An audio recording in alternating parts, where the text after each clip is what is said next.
Hai, balik lagi bersama aku Rizka Gina Rahman. Di video kali ini aku mau membahas materi risk and return.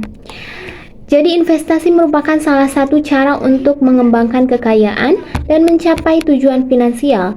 Dalam berinvestasi penting untuk memahami dua konsep utama, yaitu risiko dan imbal hasil.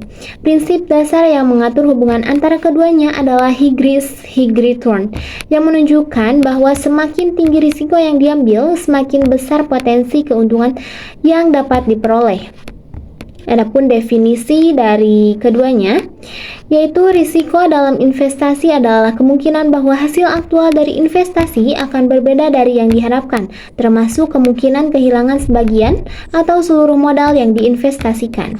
Sedangkan imbal hasil atau return adalah keuntungan yang diperoleh dari investasi yang dapat berupa capital gain, dividen, bunga, atau keuntungan lainnya.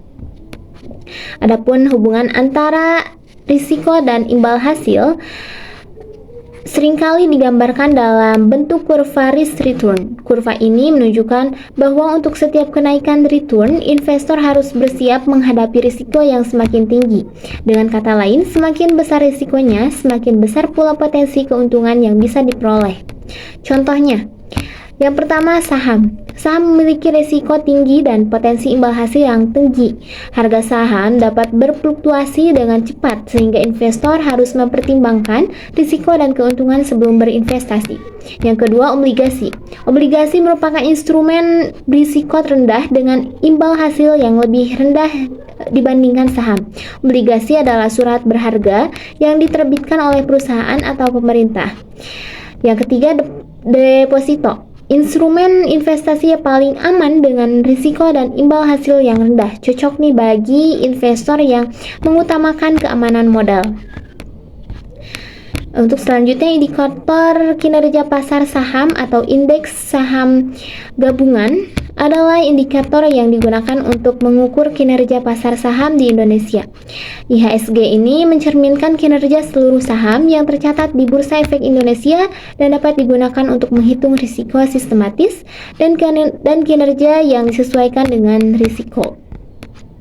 Pengukuran risiko dan imbal hasil dalam investasi dapat dilakukan menggunakan standar deviasi yang merupakan ukuran statistik untuk mengukur sejauh mana harga aset atau pengembalian investasi bervariasi dari rata-rata mereka. Semakin besar standar deviasi, semakin besar risiko dari instrumen investasi tersebut. Adapun jenis risiko dalam investasi yaitu terbagi dua, yaitu risiko sistematis, risiko yang dimana dapat dihindari dan mempengaruhi seluruh pasar seperti perubahan suku bunga dan inflasi. Risiko ini tidak bisa dihilangkan melalui diversifikasi.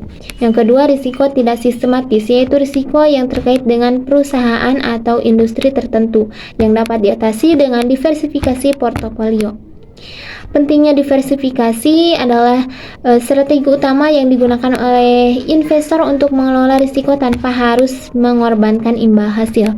Dengan menyebarkan investasi ke berbagai aset dan sektor, investor dapat mengurangi risiko tidak sistematis yang mungkin mempengaruhi salah satu aset dalam portofolio. Nah, terakhir, jadi kesimpulannya, memahami hubungan antara risiko dan imbal hasil sangat penting dalam pengambilan keputusan investasi. Prinsip high risk, high return menekankan bahwa untuk mencapai imbal hasil yang lebih tinggi, investor harus bersiap menghadapi risiko yang lebih besar.